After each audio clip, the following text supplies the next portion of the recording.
Le silence dans la cathédrale parisienne était assourdissant, suspendu à la question du prêtre. Sous son voile de dentelle, Éléonore sentait le poids du sacrifice, la main glaciale de Victor en serrant la sienne. Les vitraux projetaient une lumière divine sur une scène qui n'était qu'un mensonge arrangé, un contrat pour sauver l'empire de son père. Son cœur battait le rythme d'une rébellion silencieuse. Soudain, les lourdes portes de chêne volèrent en éclats, inondant la nef d'une lumière crue.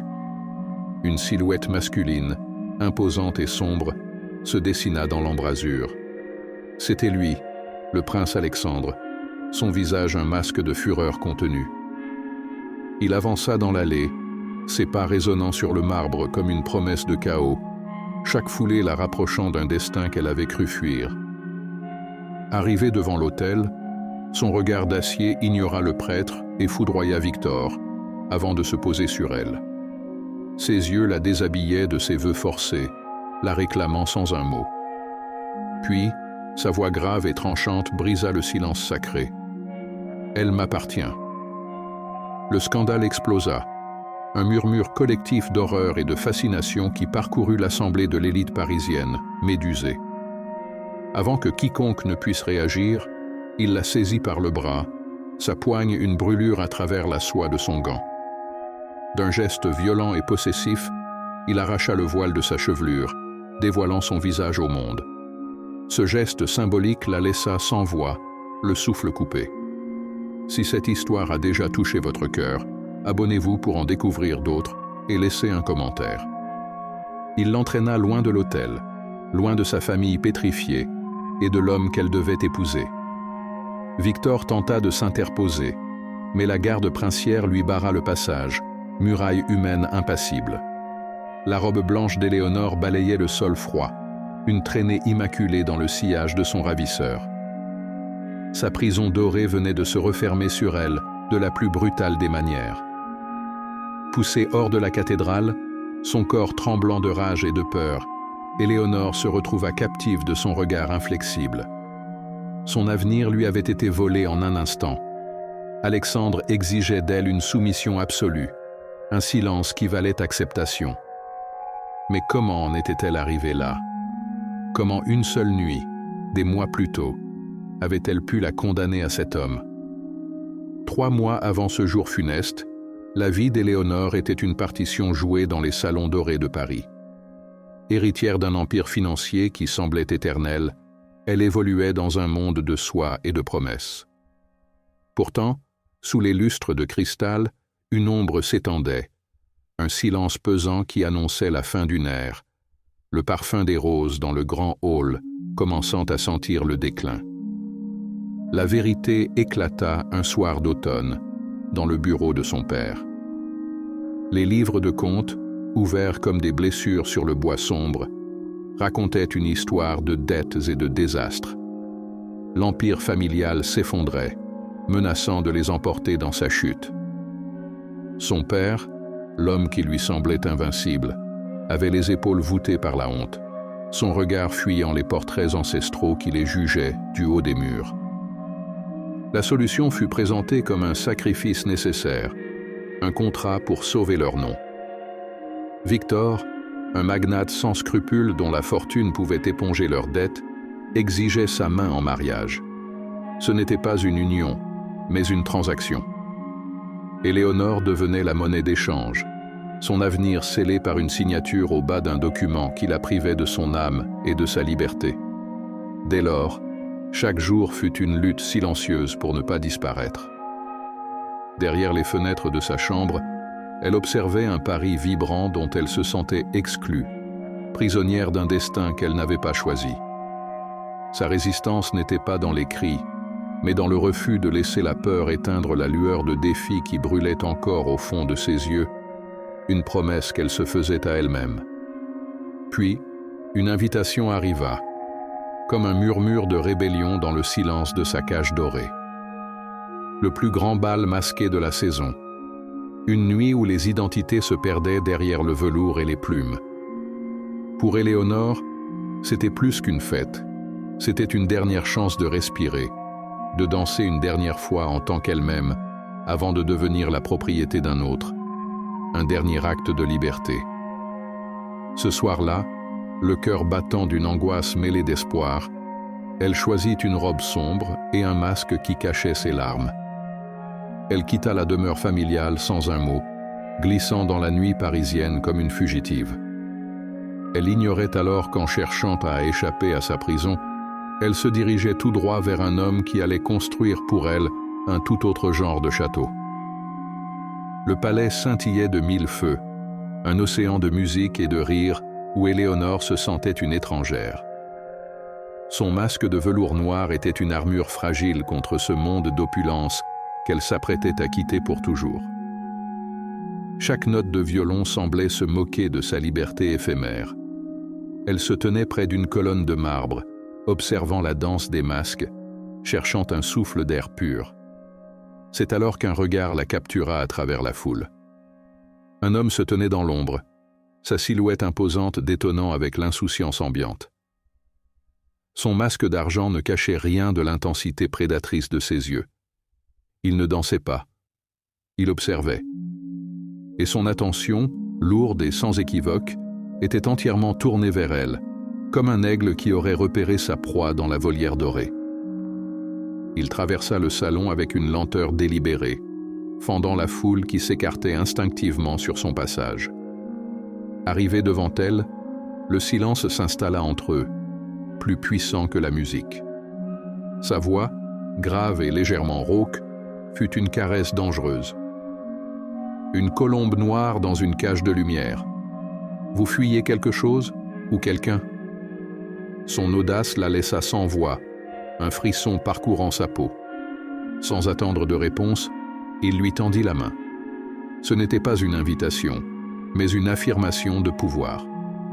Sur la piste de danse, son bras autour de sa taille était une étreinte possessive, brûlante à travers la soie de sa robe. Leurs corps se mouvaient en parfaite harmonie, une danse silencieuse où chaque pas était un défi et chaque regard une promesse interdite, un abandon mutuel. Il l'entraîna sur un balcon balayé par le vent nocturne, loin des regards indiscrets. La lune éclairait leurs masques, mais pour la première fois, elle vit une fissure dans son armure d'acier, une tristesse ancienne dans le fond de ses yeux. « Nous sommes tous prisonniers de quelque chose, n'est-ce pas ?» murmura-t-il, sa voix perdant de sa dureté. Cette vulnérabilité inattendue la désarma complètement, créant un lien troublant. Leur première impression fut celle d'une reconnaissance d'âme, un miroir de leur propre solitude. Il ne lui proposa rien, mais sa présence était une menace à sa résolution, une promesse de passion qui effacerait tout le reste. Elle ne le défia pas, mais s'abandonna à cette force inévitable. Cette nuit-là, elle ne retourna pas chez elle, choisissant un inconnu masqué plutôt que son avenir tout tracé. Le château d'Alexandre, niché dans la vallée de la Loire, était une forteresse de pierre et de silence. Les portes massives se refermèrent derrière elle avec une finalité terrifiante, l'écho résonnant dans le grand hall comme le son d'une sentence. Il se tenait devant elle, son ombre s'étirant sur le marbre froid. « Bienvenue chez vous, Éléonore, » dit-il, sa voix ne tolérant aucune contestation, ignorant son silence glacial. Il la conduisit à travers des couloirs ornés de tapisseries anciennes, jusqu'à une chambre somptueuse, dont la fenêtre immense donnait sur des jardins parfaitement entretenus, une prison magnifique. La porte se verrouilla derrière elle. Elle refusa de le regarder, fixant le bois sculpté. « Ce n'est pas ma demeure, c'est ma geôle », siffla-t-elle, ses premiers mots depuis l'enlèvement, une étincelle de défi pur. Les premiers jours furent une guerre silencieuse et obstinée. Éléonore refusait chaque plat, laissant les plateaux d'argent intacts devant sa porte, un message clair de sa rébellion. Excédé, Alexandre força l'entrée de sa chambre, le regard sombre. « Votre entêtement est admirable, mais vous n'affamez pas que vous-même. » Sa voix grave brisa le calme. « Vous mettez en danger mon héritier. » Le souffle coupé, sa main vola instinctivement vers son ventre plat, trahissant son secret. Comment pouvait-il savoir? Son masque de fureur se fissura, laissant entrevoir une lueur de préoccupation. « J'ai mes moyens, » répondit-il plus doucement. « Mon seul but est de le protéger de Victor et du marché sordide que votre père a conclu. Il est de mon sang. » Une femme âgée à l'allure sévère, Madame Dubois, la gouvernante, devint son unique contact. Elle lui apportait ses repas avec une efficacité froide, ses yeux ne révélant rien, si ce n'est une discipline de fer. C'est elle qui annonça la nouvelle, d'un ton neutre. « Le prince tiendra une réception dans 3 jours. Votre présence est requise pour officialiser la situation. » 3 jours s'étaient écoulés dans cette cage dorée, une éternité de tension. Leur relation était un mélange explosif de haine et de dépendance, où chaque regard était un affrontement. Madame Dubois restait une ombre impassible. L'annonce de cette réception pesait sur Éléonore comme une menace, la scène imminente de son humiliation publique, où son ravisseur la présenterait au monde comme son trophée. Le soir de la réception, Éléonore descendit le grand escalier, vêtue d'une robe de velours émeraude, qui était un ordre silencieux. Chaque invité, membre de la plus haute société, la dévisageait avec une curiosité cruelle. Alexandre se tenait à ses côtés, sa main possessive sur son dos, mais son regard était ailleurs, perdu dans les ombres d'un passé qui semblait hanter les murs du château. Soudain, une femme d'une beauté glaciale s'approcha, ses lèvres rouges esquissant un sourire qui n'atteignait pas ses yeux. C'était Isabelle, l'ancienne fiancée du prince, une figure de son histoire qu'Éléonore ne connaissait que par les rumeurs. Elle ignora Éléonore, posant une main familière sur le bras d'Alexandre, son parfum de lys se mêlant à la tension palpable de l'air, une provocation calculée et venimeuse. Sa voix, claire et tranchante, s'éleva pour que le cercle d'invités puisse entendre. « Alors c'est elle, la petite chose que tu as dû arracher d'un autel ? Il faut être bien désespéré, mon cher, pour légitimer une fortune chancelante avec ton nom. » L'insulte était directe, peignant Éléonore comme une intrigante qui avait piégé un prince pour sauver sa famille de la ruine. Tous les regards se tournèrent vers Alexandre, attendant qu'il la défende, qu'il réduise Isabelle au silence d'un mot cinglant. Mais il resta figé, son visage un masque de marbre. Le fantôme de la trahison passée le paralysait, le rendant sourd à l'humiliation présente de la femme qui portait son enfant. Son silence fut plus violent qu'une gifle, un abandon public et sans appel. Le souffle coupé par la douleur de cette trahison, Éléonore sentit les larmes lui brûler les yeux, mais elle refusa de les laisser couler. D'un geste lent, elle retira sa main de celle d'Alexandre. Sans un mot, elle tourna les talons, traversant la salle avec une dignité brisée. Le murmure des invités la suivit comme une vague hostile, chaque pas la menant loin de cette cage dorée. Elle s'enfuit par les porte-fenêtres, courant à perdre haleine dans les jardins sombres et froids du château. La lune était son seul témoin. Derrière elle, dans la salle de bal, Alexandre sortit enfin de sa torpeur, le regard fixé sur la silhouette fuyante d'Éléonore disparaissant dans la nuit. Le poids de son échec venait de s'abattre sur lui, lourd et irrévocable. Il sortit de sa torpeur comme d'un cauchemar, le verre de cristal se brisant dans sa main. Le sang perla sur ses doigts, mais la douleur physique n'était rien comparée au vide qui venait de s'ouvrir en lui. Il hurla des ordres à ses gardes, une fureur glaciale remplaçant sa paralysie. Les jardins furent fouillés, chaque recoin éclairé par des torches qui déchiraient la nuit, mais l'obscurité l'avait déjà avalé. Éléonore courut jusqu'à ce que ses poumons la brûlent, le velours de sa robe s'accrochant aux ronces comme des griffes. Elle trouva refuge dans une vieille serre abandonnée au fond du domaine, un sanctuaire de verre brisé et de plantes mortes.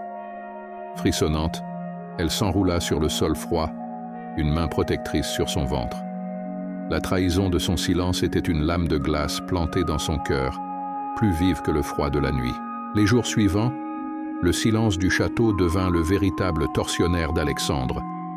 Il errait dans les pièces immenses et vides, chaque objet, chaque parfum lui rappelant son absence.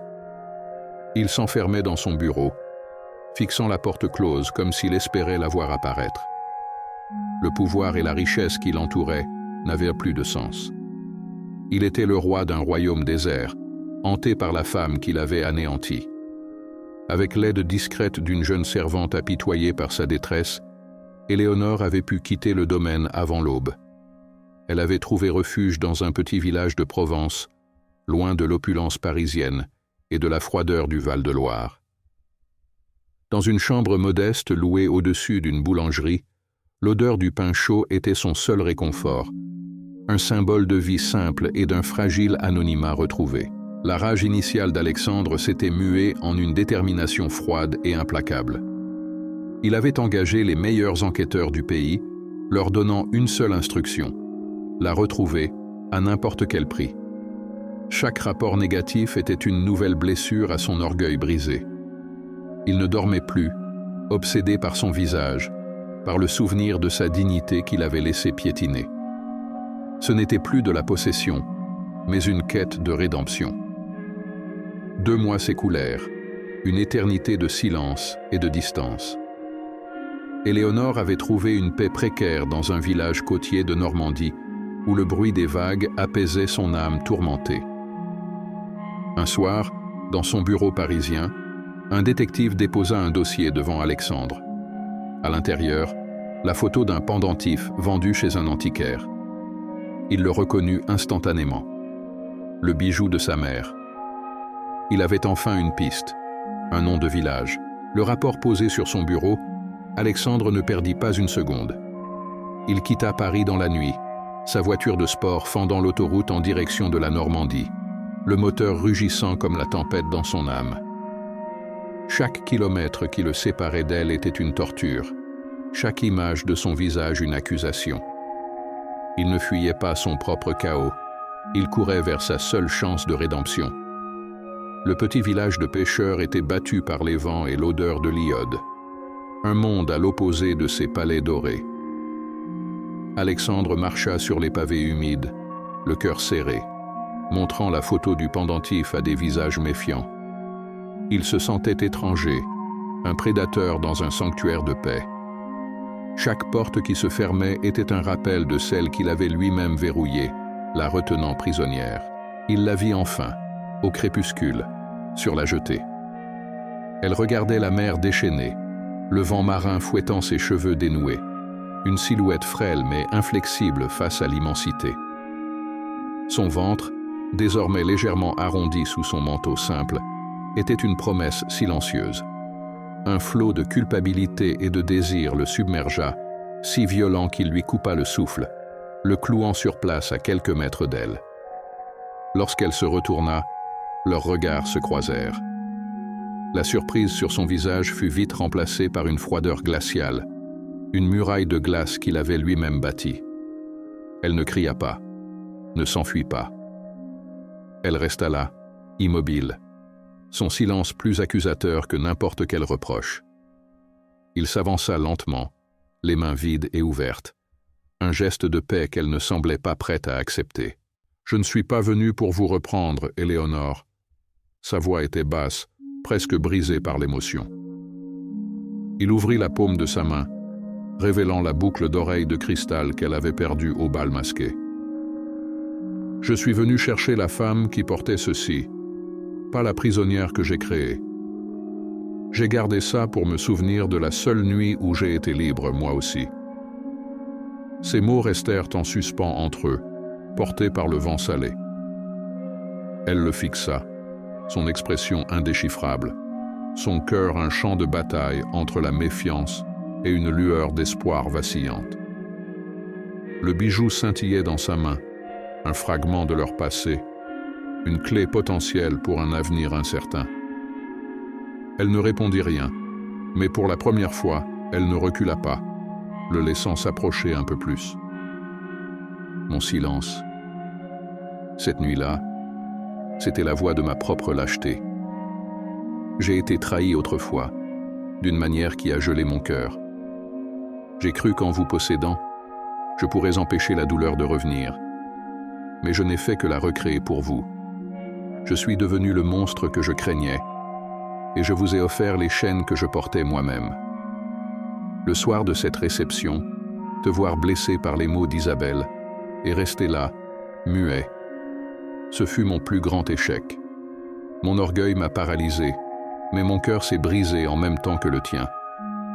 Je t'en supplie, pardonne ce silence. C'était la pire des trahisons, et je la regretterai jusqu'à mon dernier souffle, chaque jour de ma vie. Éléonore laissa échapper un sanglot étouffé, une fissure dans sa forteresse de glace. « Comment puis-je te croire ?» murmura-t-elle, sa voix brisée par des mois de solitude et de peur. « Tu m'as traité comme un trophée, une possession. » Une larme solitaire traça un sillon sur sa joue, emportant avec elle les derniers vestiges de sa colère, ne laissant que la douleur pure.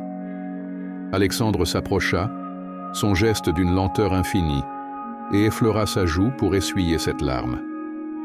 Son toucher n'était plus possessif, mais empreint d'une vénération douloureuse. « Laisse-moi te prouver que tu es mon royaume, pas ma prisonnière. Je renoncerai à tout ce que je suis, à tout ce que j'ai, juste pour avoir une chance de réparer ce que j'ai détruit. » Elle ferma les yeux, s'abandonnant à la chaleur de sa main. Son corps cessa de trembler, trouvant un havre inattendu dans la présence de celui qui avait été son geôlier. Elle posa ses mains sur sa poitrine, sentant le tumulte de son cœur sous ses doigts.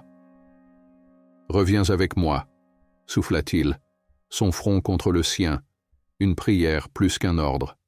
« Non pas comme ma captive, mais comme ma reine », poursuivit-il, sa voix un serment solennel dans le vent du soir. « Rentrons et bâtissons notre foyer, sur les ruines de mon orgueil. Épouse-moi, Éléonore, pas pour un contrat, pas pour un héritier, mais pour nous. Un mariage qui ne sera que le début de notre véritable histoire, dans quelques semaines, à notre retour. » 6 mois plus tard, les jardins du château de la Loire étaient en fleurs pour un autre mariage. Cette fois, il n'y avait ni contrat, ni sacrifice. Sous une arche de roses blanches, Éléonore portait une robe simple, son ventre arrondi un gage d'amour. Alexandre souleva son voile avec une infinie tendresse, son regard promettant une éternité de dévotion, scellant leur union non par la force, mais par un murmure sincère. Le château, autrefois sa prison, était devenu leur foyer. Les portes qu'il avait verrouillées restaient désormais grandes ouvertes, laissant entrer la lumière et le son des rires de leur fils nouveau-né. Leurs journées étaient faites de promenades dans les jardins où elle avait tenté de fuir, chaque allée un souvenir transformé en promesse d'avenir, chaque silence une communion paisible, non plus un affrontement de volonté. Pour l'anniversaire de leur rencontre, il l'emmena à Paris, au palais du bal masqué. Sans masque pour cacher leur cœur, ils dansèrent seuls dans la grande salle vide. Il lui offrit la seconde boucle d'oreille de cristal, complétant la paire. Le bijou solitaire, symbole d'une nuit volée, était devenu l'emblème d'un amour retrouvé et rendu entier, sous le regard lointain et vaincu d'une société qui les avait jugés. La chambre qui fut sa cage dorée était maintenant baignée de lumière, transformée en une nurserie où dormait leur petit prince. Alexandre, qui l'avait autrefois observée avec une intensité prédatrice, la regardait maintenant avec une adoration sans bornes, tenant leur fils dans ses bras. L'héritier qu'il avait réclamé avec tant de fureur était devenu le fruit paisible de leur pardon, un lien indestructible forgé dans la tendresse. Un soir, sur le balcon où il lui avait parlé pour la première fois, elle traça du bout des doigts la cicatrice sur sa poitrine. « C'est la marque de ma rédemption », murmura-t-il.